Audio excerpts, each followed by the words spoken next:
रात का अंधेरा जैसे अपनी सांस रोक कर बैठा था। गली में लटकता हुआ हर बल्ब मुरझाया हुआ लग रहा था और आमना आज फिर अपने कमरे की खिड़की के पास खड़ी वही डूबती हुई रोशनी देख रही थी, जिसके नीचे हर रात एक स्याह सा साया कुछ देर खड़ा रहता था। कहने को वो साया इंसान जैसा था, मगर उसमें इंसान होने वाली कोई बात नहीं थी, क्योंकि उसकी निगाहें पहले से ही आमना पर जमी होती थी, जैसे वो उसके आने से पहले ही जानता हो कि वो कब खिड़की के पास खड़ी होगी।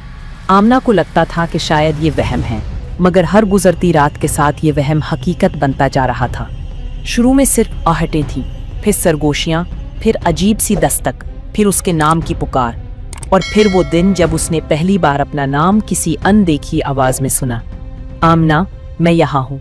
वो आवाज इतनी गहरी, टूटी हुई, मगर अजीब तरह की मोहब्बत से भरी हुई थी कि डर के साथ साथ एक बेवजह सा सुकून उसके दिल में उतर गया।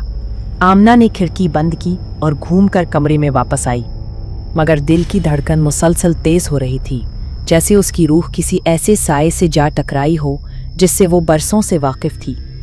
इसी रात ख्वाब में वो पहली बार इस साए को देखती है। ख्वाब में वो साया कोई आम साया नहीं था, बल्कि एक कद आवर, खौफनाक मगर बेहद खूबसूरत जिन था, जिसकी आंखें अंगारों जैसी सुर्ख थी और आवाज नशे की तरह मदहम। और वो सिर्फ एक बात कह रहा था, आमना, तुम मेरा वादा हो और मैं अपना वादा पूरा लेने आया हूँ। आमना हड़बड़ा कर उठ गई, मगर आवाज का एहसास उसके दिल में ऐसे बैठ गया जैसे वो ख्वाब नहीं, हकीकत में उसके कान में सरगोशी करके गया हो।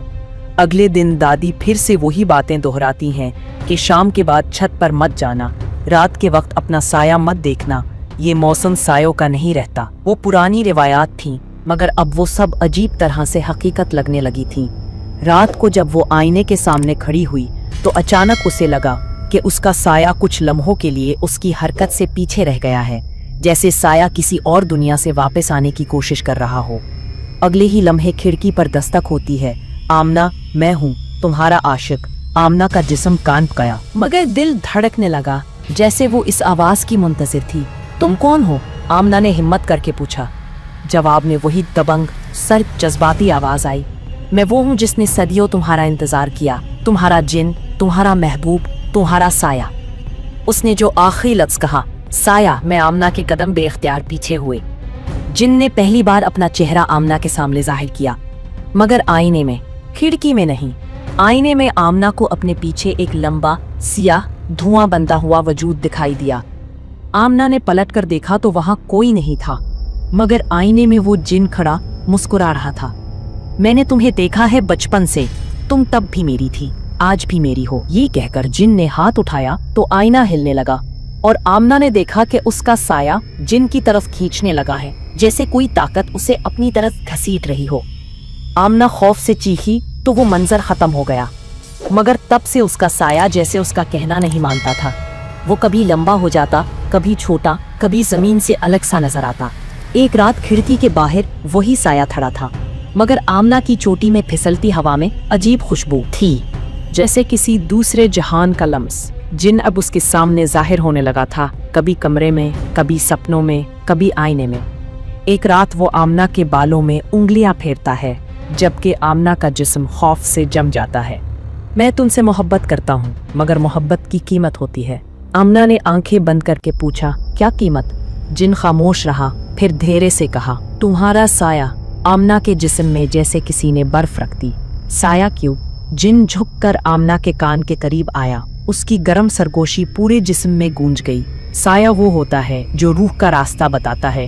अगर साया मेरा हुआ, तुम भी मेरी हो जाओगी, हमेशा के लिए। आमना ने इनकार किया, मगर जिन हर रात उसे अपनी दुनिया की तस्वीरें दिखाने लगा।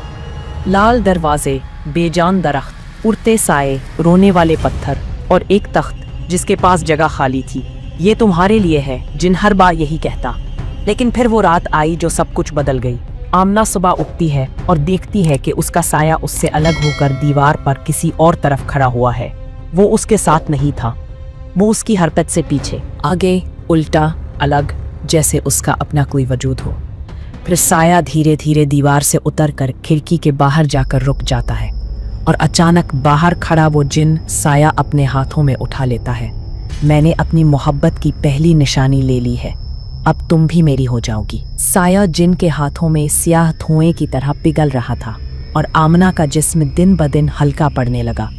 कभी वो चलते चलते गिर जाती, कभी हाथ अशिया में से गुजर जाता, कभी उसका अक्स आईने में धुंधला नजर आता। डॉक्टर्स कहते कि कमजोरी है, मगर उसे मालूम था वो गायब हो रही है। हर गुजरती रात वो पहले से थोड़ी कम वाज़ेह हो जाती। एक रात तो ऐसा हुआ कि वो आईने के सामने खड़ी थी, मगर उसका चेहरा नजर ही नहीं आ रहा था, सिर्फ धुंध थी। जिन फिर आया, अगर पूरी तरह गायब नहीं होना चाहती तो खुद मेरी दुनिया में चलो। अपना जिस्म, अपना दिल, अपनी रूह मुझे सौंप दो, मैं तुम्हें मुकम्मल कर दूंगा। आमना रोते हुए कहती है, मेरी जान वापस करो। जिन मुस्कुरा कर कहता है, जान नहीं, साया, और साया तुम वापस नहीं ले सकती जब तक तुम खुद मेरी ना हो जाओ। आमना के पास वक्त कम था। वो हर लम्हे मध्यम होती जा रही थी, जैसे रोशनी के सामने रखा हुआ धुआं।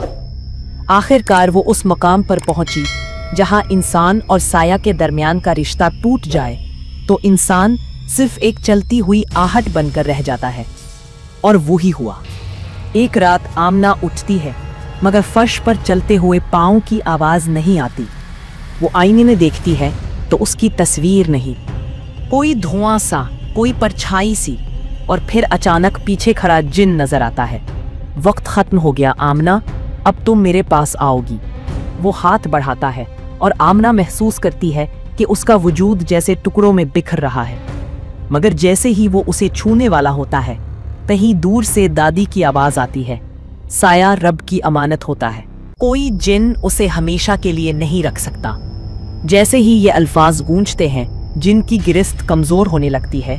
आमना का साया वापस धुएं की लकीरों की तरह लपक कर आमना के पैरों के नीचे आ जाता है, मगर मुकम्मल नहीं। आमना का आधा साया ही वापस मिला था और जिन वो धार कर गायब हो गया। मगर उसके गायब होते ही आमना के अंदर एक ठंडक उतर गई, जैसे उसकी रूह अब दो हिस्सों में बट गई हो, एक हिस्सा इंसानों के पास, एक हिस्सा जिन के पास। इस रात के बाद आमना जिंदा तो रही, मगर इंसान नहीं रही। वो कभी कभी अपने कमरे की दीवार पर देखती कि एक और साया उसके साथ खड़ा होता है, वही साया जो कभी उसका था मगर अब जिन की मिल्कियत है। वो कभी कभी सरगोशी करता है, मैं तुम्हें लेने फिर आऊंगा, आखिरी हिस्सा भी मेरा होगा।